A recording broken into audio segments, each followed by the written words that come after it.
Veeru academy के YouTube channel पर आप सभी साथियों का स्वागत है। डियर बात करेंगे शिक्षा जगत से जुड़ी हुई तमाम महत्वपूर्ण खबरों पर। सबसे पहले बात करेंगे स्टाफ नर्स भर्ती परीक्षा, आज तैयारी पूरी तरीके से कड़ी चाक चौबंद की गई है।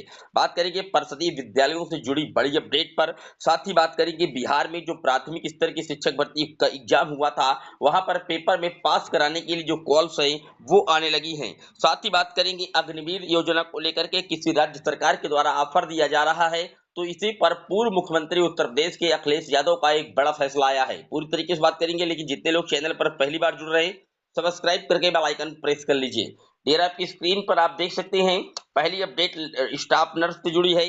स्टाफ नर्स के 2240 पदों पर भर्ती के लिए प्रयागराज और लखनऊ में आज होगी परीक्षा।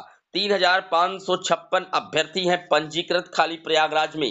डिजिटल लॉक वाले बक्सों में रखे जाएंगे प्रश्न पत्र, होगी निगरानी। तो आप देख सकते हैं पेपर लीक को रोकने के लिए जो चाक चौबंद व्यवस्था है की गई है। डिजिटल लॉक वाले बक्सों में रखे जाएंगे प्रश्न पत्र और 2240 पदों पर आज जो परीक्षा है वो होने जा रही है। 85 अंकों का होगा प्रश्न पत्र। पूरी तरीके से कहीं ना कहीं जो स्टाफ नर्स है इसमें पीईटी क्वालिफाइड स्टूडेंट ही इस फॉर्म को फिल कर पाए थे। डियर आप देख सकते हैं इसी क्रम में आगे लिखा हुआ है कि परीक्षा अध्यादेश के बीच स्टाफ नर्स के 2240 पदों के लिए आज परीक्षा। भर्ती परीक्षाओं में नकल करने या कराने पर 1 करोड़ रुपए तक जुर्माना और आजीवन कारावास से दंडित करने वाला सार्वजनिक परीक्षा अध्यादेश 2024 लागू करने के साथ उत्तर प्रदेश लोक सेवा आयोग ने स्टाफ नर्स एलोपैथ की मुख्य परीक्षा 2023 रविवार को आयोजित कराएगा।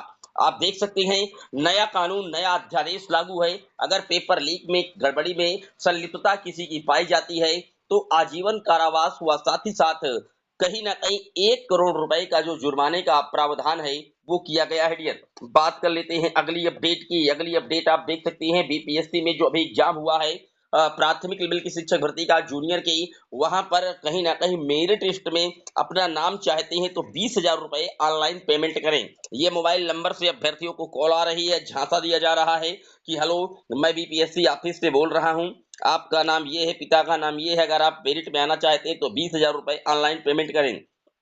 तीसरे चरण की नियुक्ति पुनर्परीक्षा में शामिल अभ्यर्थियों के पास इन दिनों ऐसे कॉल आ रहे हैं। कई अभ्यर्थियों को मोबाइल नंबर से कॉल आया है। जब सामने से अभ्यर्थियों ने संपर्क करने का प्रयास किया तो नंबर कवरेज एरिया से बाहर बताने लगा। यही नहीं, वहीं ट्रू कॉलर पर यह नंबर बोर्ड ऑफिस पटना के नाम से सेव बता रहा है। अभ्यर्थियों को चिंता है कि उनका डाटा लीक कैसे हुआ। बीपीएससी टीआरई 3.0 की परीक्षा में अनियमितता के कारण रद्द की गई थी। इसी महीने 19 से 22 जुलाई तक मुजफ्फरपुर सहित राज्य के 27 जिलों में संचालित हुई थी परीक्षा।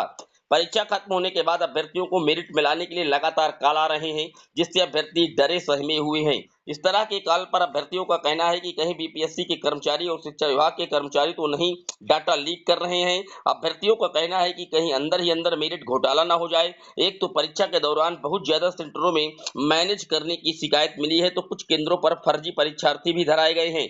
तो आप देख सकते हैं अभ्यर्थियों को डर है कि कहीं अंदर ही अंदर मेरिट घोटाला ना हो जाए। फिलहाल कहीं ना कहीं जो कॉल्स है वो लगातार आ रही है, अभ्यर्थी परेशान है। इसकी शिकायत भी बीपीएससी के हेडक्वार्टर में कुछ अभ्यर्थियों द्वारा की गई है। डियर बात कर लेते हैं अगली अपडेट की। अगली अपडेट आप देख सकते हैं दर्जन भर आदेश फिर भी बेसिक शिक्षकों की पदोन्नति शेष। उत्तर प्रदेश के प्रयागराज में बेसिक शिक्षा परिषद के शिक्षक शिक्षिकाएं करीब 15 वर्षों से पदोन्नति मिलने के इंतजार में हैं, लेकिन उनकी यह प्रतीक्षा खत्म नहीं हो रही है। अब 24 जुलाई को एक बार फिर बेसिक शिक्षा परिषद सचिव सुरेंद्र कुमार तिवारी ने सभी बीएसए को पत्र लिख करके शिक्षक शिक्षिकाओं की अंतिम वरिष्ठता सूची मांगी है। तो आप देख सकते हैं अंतिम वरिष्ठता सूची लगातार मांगी जा रही है, लेकिन प्रमोशंस को लेकर के जो कार्रवाई की जा रही है पूरी तरीके से ठप पड़ी है।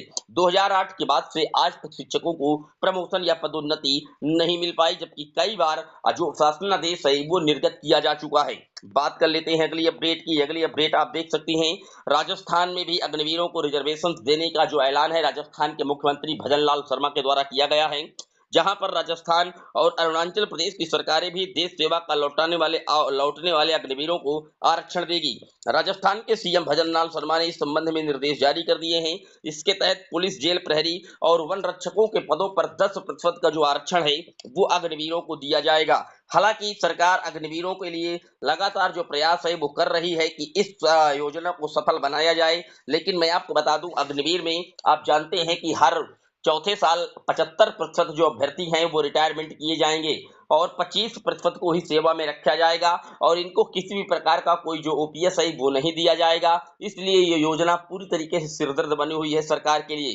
सरकार इस योजना को अगर चाहे तो ओपीएस लागू करके अब कर सकती है और जो ऐसे जवान होते हैं जो शहीद होते हैं तो उस तरीके का दर्जा अग्निवीरों को भी दिया जाए और जो उनको फंड अलॉट किया जाता है उनके शहीद हो जाने पर सेम कंडीशन अगर अग्निवीरों पर लगाई जाती है केंद्र सरकार के द्वारा तो हो सकता है योजना सफल हो। वरना आप देख सकते हैं कि विपक्ष किस तरीके से हमलावर है। पूर्व मुख्यमंत्री अखिलेश यादव साफ तौर पर कह रहे हैं कि अग्निवीर योजना सत्ता में आते ही रद्द कर दी जाएगी।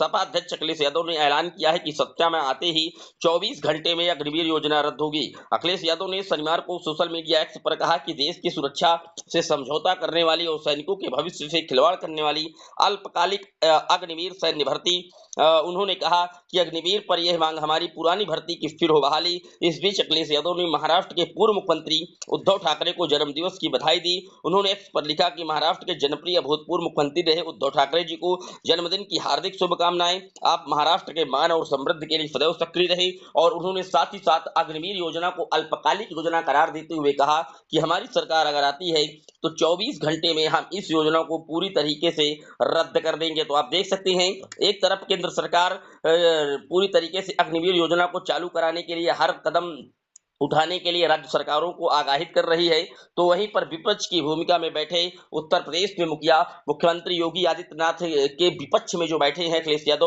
उन्होंने साफ तौर पर कहा है कि देखिए अगर हमारी सरकार आती है तो हम इस योजना को पूरी तरीके से निरस्त कर देंगे। क्योंकि इस योजना को लेकर के लगातार जो व्यापक आंदोलन हुए हैं, क्योंकि सिस्टम की कुछ जो खामियां हैं निश्चित तौर पर इस पूरी योजना में देखने को मिल रहे हैं। ये था शिक्षा जगत से जुड़ा हुआ दैनिक वीडियो। कैसा लगा कमेंट जरूर करिएगा। पहली बार आए सब्सक्राइब कर लीजिएगा।